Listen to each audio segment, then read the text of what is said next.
السلام عليكم ورحمة الله وبركاته. ازيكم يا شباب؟ اخباركم ايه؟ اتمنى تكونوا بخير. النهارده انا جايب لكم فرصة جديدة، فرصة مميزة. ناس كتير اتكلمت عليها، لكن النهارده انا هتكلم عليها بشكل مختلف، وهي التشانسنج كارتا. التشانسنج كارتا هي فيزا مدتها سنة، بتحصل عليها بحيث انك تيجي المانيا هنا تدور على شغل، لكن بيطلب منك انك تعمل حساب بنكي مغلق. في الفيديو بتاع النهارده ده همشي معاكم خطوة بخطوة ايه هي الفيزا ديت، وايه هو حل الحساب البنكي المغلق، بحيث انت تقدر تيجي على التشانسنج كارتا من غير ما تعمل حساب بنكي مغلق. يلا بينا نشوف الفيديو سوا. يلا بينا. طيب اول حاجه بنعملها هي اللي احنا بنفتح موقع اسمه ميك ات ان جيرماني. ده موقع فيه كل التفاصيل اللي احنا محتاجينها عن التشانسنج كارتا تو جوب زوخ، او اللي هو فيزا البحث عن عمل بالشكل الجديد. ممكن هنا من فوق نغير اللغه، عندك الماني، عندك انجليزي، اسباني، فرنساوي، حسب اللغه اللي انت عاوزها. اول حاجه احنا بنشوفها، طبعا الناس كلها عارفه ان اول ما اقول لك تشانسنج كارتا بيقول لك النقط 6 نقط وسافر المانيا والكلام ده كله، لكن في هنا اوبشن رقم واحد الناس كلها مش واخده بالهم منه، ان انت اصلا لو الشهاده بتاعتك اللي انت خدتها من يعني الشهاده الاكاديميه بتاعتك او شهاده التخرج بتاعتك اوريدي معتمده او ريكوجنايزد في المانيا، تقدر من خلالها ان انت تقدم على التشانسنج كارتا مباشره بدون اي حاجه، بدون اي موضوع النقط او الكلام ده كله. طب بنعرف حاجه زي كده ازاي؟ عندك موقع اسمه انابن. الموقع ده برضه هسيبه لكم في الديسكريبشن، تقدر انت تخش عليه وتكتب هنا انستيتيوت، وتيجي هنا زوخن اللي هو البحث يعني، وتكتب هنا الجامعة بتاعتك مثلا. نختار هنا ايجيبت الاول، ايجيبتن، وبعدين هنا نختار مثلا الجامعة اللي انا متخرج منها، جامعة بنها. بعدين لو نختار بنها من هنا ونختار كل انواع المعاهد بيظهر لنا ايه المعاهد بتاعتنا. فلو فرضنا ان انا دلوقتي خريج جامعه بنها، يبقى بنها يونيفرسيتي. هنيجي نبص عليها، يبقى في نظام للتقييم. نظام التقييم ده اللي هو ده اتش بلس. اتش بلس معناها اللي هي معتمده في المانيا. معتمده معناها اللي هي ينفع ان انت توثقها في المانيا. يعني لو الجامعه بتاعتك طلعت اتش بلس يبقى هي اوريدي ينفع توثقها في المانيا. لو هي اتش ماينس يبقى هي مش هينفع توثقها في المانيا، يبقى ساعتها الاوبشن ده مش هيبقى شغال ليك. لو هي اتش بلس او ماينس معناها ان انت محتاج ان انت تدي اوراق اكتر تثبت الحاجات دي كلها. فلو فرضنا ان انا من جامعه بنها، فانا اوريدي عندي النقطه دي. طيب انا دلوقتي لقيت ان الجامعه بتاعتي اتش بلس، ببدا ان انا اخش على يوني اسيست. وفي يوني اسيست بقى بقوم جاي مدخل التفاصيل اللي هم محتاجينها علشان خاطر اوثق الشهاده بتاعتي. طبعا الموضوع ده ممكن بياخد وقت، مثلا ياخد شهور. وعن طريق انت بتشوف بقى تبعت مخاطبات للجهه اللي هنا اللي هي السنترال اوفيس اوف فورينر اديوكيشن، وتقول لهم ان انا عاوز اوثق الشهاده بتاعتي في المانيا. مجرد ما توثق الشهاده بتاعتك تقدر بكل سهوله ان انت تقدم على الجوب سيرش فيزا او التشانسنج كارتا بدون اي نقط، بدون اي تفاصيل تانية. طيب لو فرضنا ان انا دلوقتي مش عاوز اخش في الموضوع ده عشان هو هياخد مني وقت، وانا اوريدي شهادتي معتمده، بس انا مش عاوز امشي في هذا المسار، هيبقى ساعتها عندك المسار التاني اللي هو خلاص فرضنا ان انت معاك الشهاده بتاعتك مش معتمده، او انت مش عاوز تخش في هذا المسار. هيبقى عندك الاسلوب التاني، وهو الاسلوب بتاع ال6 بوينتس. طيب نظام ال6 نقط دوت بكل بساطه خالص تقدر ان انت تحدده لنفسك، يعني اللي هو هيبقى عباره عن شهاده التخرج بتاعتك، عباره عن اللغه اللي معاك، مصدر التمويل بتاعك، والبوينت سيستم اللي بتحدد على اساسه 6 نقط. تقدر ان انت تقيسه بنفسك عن طريق ان انت تيجي هنا في نفس الموقع بتاع ميك ات ان جيرماني، تخش على السيلف تشيك اوبورتيونيتي، هتختار الدوله. فخلينا نختار ايجيبت ونروح للاختبار. اول حاجه هنعمل الاختبار دوت بيقول لك هل انت خدت اي كواليفيكيشن في الفتره اللي فاتت. لو انا قلت انا معايا يونيفرسيتي ديجري، هتك نيكست. زي ما انتم شايفين هنا بيظهر لي دايما البوينتس. طيب لو انا قلت ان انا ان الشهاده بتاعتي معتمده بالكامل في المانيا، هتلاقي ان انا خلاص اصلا اوريدي صح، انا كده بقى تمام. او ان انا اوريدي معايا شهاده من جامعه المانيه، او ان انا الميجور بتاعي اوريدي بارشري ريكوجنايز اللي هو اتش بلس او اتش ماينس، او اللي هي مش ريكوجنايزد خالص، يبقى ساعتها صفر. يبقى انا هنا ده النظام النقط. طب انا دلوقتي هقول ان انا اي دونت نو عشان خاطر بس ايه اكمل في الاسئله.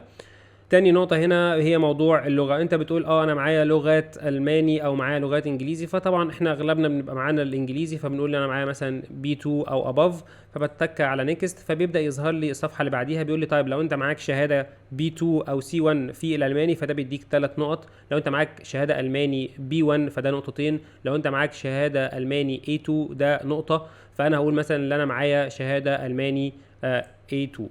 تمام، هعمل نيكست. بعد كده هيقول لي هل الشهاده بتاعت الانجليزي بقى عامله ايه، فانا اقول له ان انا معايا سي 1 مثلا، ولا معايا سي 2، ولا معايا ايه. فانا دلوقتي هقول ان انا معايا بي 2 مثلا في الالماني. بالنسبه للعمر، وده حاجه مهمه جدا، لو انا عمري 18 سنه ما بين 18 و34 فباخد نقطتين، لو انا عمري 35 فما فوق باخد نقطه، لو انا عمري اكبر من 40 ما باخدش. فانا هقول انا في السن بتاع 18. طبعا التشانسنج كارتا ما تنفعش لاي حد اقل من 18 سنه. بعد كده لو انا عندي اي خبرات ليها علاقه بالشغل، طبعا هيبقى عندنا مثلا، نفترض ان احنا عندنا، لو انا قلت ان انا عندي 5 سنين خبره في اخر 10 سنين، فده هيديني 3 نقط. لو انا عندي 2 خبره في اخر 5 سنين فده هيديني نقطتين. لو انا ما عنديش خبرات خالص يبقى انا مش هبقى مؤهل لده، مش هاخد نقط يعني. واخر حاجه خالص، وهي اللي انا لو انا عندي حاجات ليها علاقه بالبروفيشن بتاعي، لو انا دلوقتي شغال في وظيفه المانيا محتاجاها، يعني في انت تقدر تخش على النت تشوفوا ايه هي الوظائف اللي محتاجينها في المانيا، زي مثلا الجزء بتاع الهندسه الاي تي بالذات محتاجين فيه ناس كتير، الجزء بتاع الطب الناس محتاجين فيه ناس كتير، وكذلك الشغلانات التانية اللي هي الشغلانات العاديه خالص، اللي هي محتاجه مثلا تدريب صناعي. فهنقول ان انا الشغلانه بتاعتي دي فعلا محتاجينها في المانيا. مجرد ما انا اعمل كده انا هيقول لي خلاص كونجراتس، انت كده جبت ال6 نقط بتوعك وتقدر ان انت تقدم في المانيا. فده كده التشيك ده بسيط خالص تقدر انت تعمله علشان خاطر تعرف اذا كنت انت مؤهل ولا لا. طيب فرضنا ان انت اوريدي خلاص عملت التشيك وشفت الخبرات كلها اللي انت محتاجها، شفت الاديوكيشن، الخبره، الوظيفه، اللانجوج، العمر. برضو كذلك هيبقى في سؤال كمان بس ما ظهرلناش، اللي هو علاقتك بالمانيا، هل كنت موجود في المانيا ولا لا، لو قعدت في المانيا فتره 6 شهور او اكتر ده بيديك نقطه برضو كذلك. طيب خلاص انت اوريدي عرفت ان انت اوريدي عندك المواصفات اللي انت محتاجها علشان تقدم على التشانسنج كارتا. ايه الاوراق اللي انت محتاج تجهزها؟ اول حاجه محتاج تجهز بقى كل الاوراق اللي هو سالك عليها دي، تكون جاهزه معاك واوريدي حاضره. طيب اهم حاجه هي بقى الابيليتي بتاعت انت تغطي تكلفه الرحله بتاعتك دي، وده طبعا اهم حاجه. المانيا بتحب جدا اللي هي تكون ضامنه ان الشخص اللي هيخش البلد هيكون يقدر اللي هو يغطي تكاليفه داخل وجوده في هذه البلد. فطبعا عندك هنا اوبشن 1 واوبشن 2 وفي اوبشن 3 اللي هو مش مذكور على الويب سايت، وده انت هتعرفه من الريسيرش ومن الموقع انا هعرفك عليه دلوقتي. فاوبشن الاولاني طبعا ان انت بتعمل بلوجد اكونت.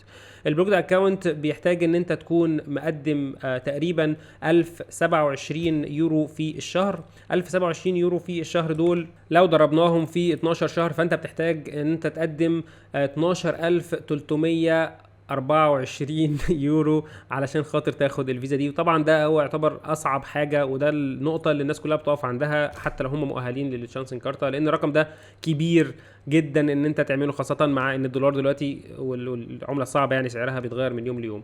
الاسلوب الثاني ان انت تعمل ديكريشن اوف كوميتمنت عن طريق انت بيكون عندك زي كفيل في المانيا، شخص اوريدي موجود في المانيا يقدر اللي هو يقول انا هتكفل بالشخص دوت اللي هو يقدر يكون موجود في المانيا. طيب النقطه الثالثه وهي الحاجه اللي الناس كتير ما تعرفهاش، وهي ان انت تقدر تشتغل هنا في المانيا او تيجي هنا المانيا عن طريق ان انت يبقى عندك حاجه اسمها تايلت سايت او بارت تايم جوب. البارت تايم جوب بتسمح لك ان انت تقضي الفتره اللي انت هتكون شغال فيها في المانيا هنا تصرف منها على نفسك. طيب خلينا ناخد وقفه كده بسيطه عشان بس يبقى كلنا متفاهمين الموضوع عامل ازاي. التايلت سايت هو بارت تايم، البارت تايم بيديك هنا تقريبا 13 يورو في الساعه. فتعال نشوف مثلا كده لو احنا جينا نحسبها سوا، 13 يورو انت المفروض مسموح لك انك تشتغل 20 ساعه في الاسبوع، فعندك 20 في 4 اسابيع يبقى انت بيطلع لك 1040 يورو تقريبا، اللي هو لو انت كنت بصيت هنا كان هو تقريبا نفس الرقم اللي هم كانوا عاوزينه، اللي هو هنا 1027 زي ما انتم شايفين اهوت. 1027 الرقم اللي انت هتطلعه هو 1040 تقريبا، هو نفس الرقم. لو ضربناه في 12 هيطلع 12480. فتقدر ان انت من خلال ان انت تلاقي فرصة عمل بارت تايم قبل ما تقدم على التأشيرة بتاعتك وقبل ما تقدم على الفيزا بتاعتك، ان انت ما تحتاجش ان انت تقدم حساب بنكي مغلق بالكامل. طيب انا اعمل حاجة زي كده ازاي؟ احنا عندنا مواقع موجودة هنا في المانيا، تقدر بس تكتب بارت تايم جوبس ان جيرماني هتلاقي عندك موقع انديد من اشهر المواقع، عندنا موقع ستيبستون، عندنا موقع توك تو موف وغيره، وزين جوب طبعا ده مؤهل للطلبه بشكل كبير جدا. فعندنا مواقع كتيره جدا تقدر ان انت تقدم من خلالها. وبكده نكون خلصنا الفيديو بتاعنا، اتمنى تكونوا استفدتوا، ولو في اي حد عنده اي اسئله ممكن يسيبها في التعليقات، وسلام عليكم.